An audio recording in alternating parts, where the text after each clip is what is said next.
Kryeministri Edi Rama ka vendosur që të largojë Belinda Ballukun nga posti i zëvendës kryeministres dhe ministres së infrastrukturës. E gjithashtu ka vendosur të largojë edhe 7 ministra.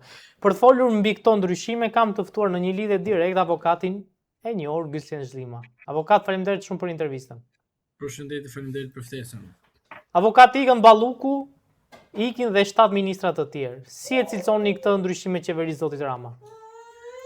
Përpara nuk ikën Balluku, spostohet në mënyrë procedurale zonja Balluku nga ministria, për arsye se vetë drejtësia e zotit Rama e vendosi të pandehur në tetor dhe në fund fare vazhdoi dhe vijoi me procedurat të tjera të si jemi sot faktin konkret që ajo është në komisionin e mandateve për sa i përket imunitetit dhe përveç kësaj ju duhet keni parasysh që zonja Balluku në këto momente duket si një deputete e thjesht dhe nga ana tjetër duhet kuptoni që zonja Balluku në disa pozicione të tjera të cilat kanë pasur në të shkuarën e saj ka kuptuar që zoti Rama në fund fare e spostoi proceduralisht duke e vendosur atë në pozita të vështira. Por ajo çfarë ju duhet kuptoni është që zonja Balluku në një farë mënyre u vendos si një, do të thoya, tabel qitje dhe vetë nga zoti Rama për arsye se drejtësia e tij e krenuar, siç ai e tha sot në Asamblenë e Partisë Socialiste, pra ne votuam me 140 vota, reformë në drejtësi, nuk jam i penduar dhe pra largimi i saj vjen si një, do thosha, kënaqësi për zotin Rama për arsye se drejtësia e tij veproi kundër Ballukut. Pra do të thotë ne vim në skenare të mëparshme që Beqir Balluku iku ashtu siç iku në kohën e sistemit komunist, por edhe në sistemin e komunizmit që jemi sot, që drejtojmë nga një qeverisje komuniste, sigurisht me mënyrë procedurale sposton zonjën Balluku zoti Rama, po me drejtësinë e tij. Zoti Zhlima, çfarë do të thotë me ikjen e Ballukut tani? A bie që ka rënë qeveria Rama, po vazhdohet që të mos ketë asnjë lloj ndryshimi, po themi, në perceptimin e qeverisë? Në aspektin publik duhet kemi parasysh diçka. Zonja Balluku iku sepse pikrisht veproi drejtësia. Por politikisht zonja Balluku në qeveri ka ikur. Pra do të thotë që zoti Rama me anë të drejtësisë largoi zonjën Balluku. Politikisht në raport me sjelljen e tij në elektoratin e tij, pra antarët e Partisë Socialiste flas, është treguesi i qartë që tani e tutje në Partinë Socialiste do të funksionojnë grupime të ndryshme. Pse e them këtë gjë? Sepse pikrisht kabineti i ri qeveritar nuk ka fare ngjyrë rilindase apo ngjyrë Partisë Socialiste. Është pikrisht Edi Ramës. Kjo do të ngjalli intriga që grupe të caktuara brenda Partisë Socialiste të marrin masa kundrejt ministrave të ri të cilët nuk do t'japin llogari askujt tjetër veç Edi Ramës. Pra, sot zoti Rama spostoi zonjën Balluku, por nga ana tjetër thot unë jam përgjegjësi politik për këta të tjerët, por nuk mbaj përgjegjësi për të mëparshmit. Pra, nuk mba përgjegjësi për Ballukun, nuk mba përgjegjësi për asnjë ministër tjetër, përveç këtyre ministrave që ai sot ka vendosur vetë me penën e tij, me mendimin e tij, me këshillin e tij, që do të thotë Rama sot politikisht, në rast do ta studiojmë në aspektin politik dhe të pamjes apo panoramës ndërkombëtare, në vendet ku ka demokraci, sot zoti Rama ka pranuar humbjen. Pra, kam pranuar që sot zoti Rama deklaron publikisht që edhe sikur të ishte drejtësia ime, edhe sikur të ishte drejtësia e pavarur, diçka nuk po shkon mirë më brenda Partisë Socialiste. Avokat, a pritet ndonjë, po themi, hakmarrje në thonjza e Belinda Ballukut ndaj largimit, qoftë edhe me anë të drejtësisë, pra, qoftë edhe duke thënë që shiko fajin s'ma ka zoti Rama, po ma ka drejtësia. Pra, mendoni që do jetë një ikje e butë e Ballukut apo do ketë edhe, po themi, kolateral në këtë ikje? Edhe para shumë kohësh unë e kam thënë tek ju që zonja Balluku nuk largohet nga qeveria në mënyrë të menjëhershëm. Dhe fakti doli që ajo në mënyrë procedurale u spostua. Po jo se iku. Dhe mos harroni një fakt tjetër, që në asamblen ose në asamblen e përgjithshme apo në kovendën e Partisë Socialiste, nuk e di se si e kanë forumet e tyre, në pallatin e kongreseve, para se t'u arrestonte zoti Velie, më duket në korrik të 2024-s, mos gaboj, duhet keni parasysh që zoti Rama bëri ndryshime në kabinetin qeveritar dhe të gjithë pothuajse personat të cilët ishin vendosur ministra vinin pikërisht nga institucione që drejtonte dhe komandonte zonja Balluku.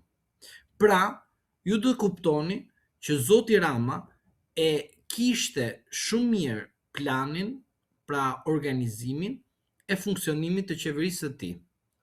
Mos harroni po ashtu një fakt tjetër, që është më i rëndësishëm se të tjerat. Çfarë? Zoti Rama u krenuar me 11 majin. Zoti Rama në 11 shtator formon qeverinë e re, pavarësisht se kishte figura të vjetra. Dhe çfarë bëri? Brenda 5 muajsh bëri ndryshime. Pra, tek këto ndryshime çfarë është? Ndryshime pozitave të grupeve brenda Partisë Socialiste. Partia Socialiste në mënyrën e strukturës së saj nuk ka grupime që dalin për pjesë së partisë. Pra, Partia Socialiste në historikun e saj shumë vjeçar, kur ka qenë në pushtet, çdo problem që ka pasur organizmi i brendshëm i saj është marrë dhe është vendosur në një kallup të brendshëm, të cilët aty gjeneron çdo lloj konflikti. Por, derisa janë në pushtet, nuk mund të shpërthej përtej organizmi të kyçur apo të kalluposur, do thoya në një farë mënyre. Tani që zonja Balluku dhe personat të tjerë nuk do të kenë qasje të drejtë për drejtë në institucionet shtetërore, pra ato që komandon Partia Socialiste në kuptimin e qeverisës së vendit, pra ministrave, do të filloj një konflikt i brendshëm i cili është i gatshëm për të shpërthyer.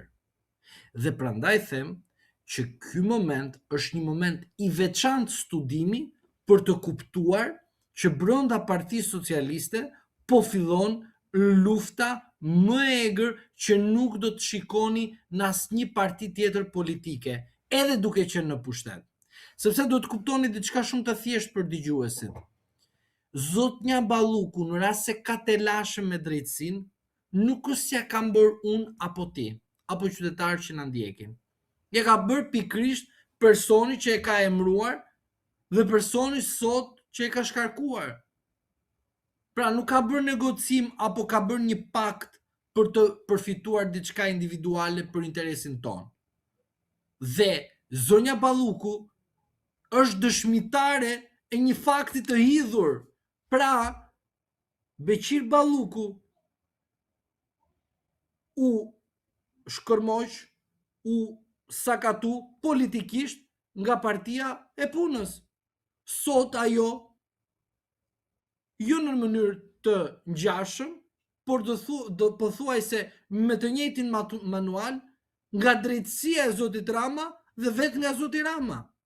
Prandaj them që e gjithë kjo situata kërkon një studim të kujdesshëm që të kuptohet që zoti Rama funksionon ashtu siç manuali 1944. Dhe prandaj do kemi përplasje dhe grupime të ndryshme që do bëjnë destabilitet të brendshëm në strukturën e 83 deputetëve që ka Partia Socialiste sot.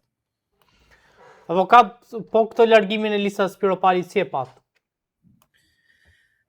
Xhelozia është gjë e tmerrshme dhe pamja e saj në institucione dhe samite të jashtme, prezenca e saj dhe komunikime me sekretarin Rubio ishte si një formë xhelozie dhe urrëtie. Pse them kështu? Sepse zoti Rama nuk pranon asnjë tjetër të jetë më i mirë se ai.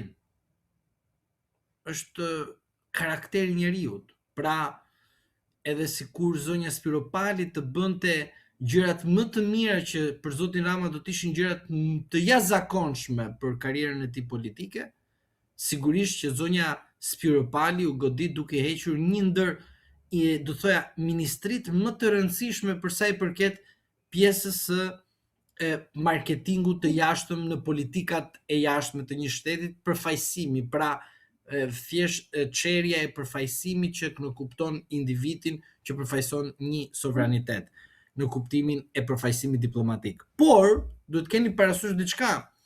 Zoti Rama ka bërë disa lëvizje që për mendimin tim nuk e bën zonjën Spiropali pensioniste në aspektin politik. E bën zonjën Spiropali njeri që do të organizoj dhe do të strukturoj Tiranën. Pra, unë mendoj se zonja Spiropali duhet të marrë një komandim tjetër elektoral për zgjedhjet e 2027-s dhe nuk duhet të qëndrojë në atë pozicion vetëm për një arsye se në rast se jam ministër, sigurisht që unë nuk mund të bëj fushat.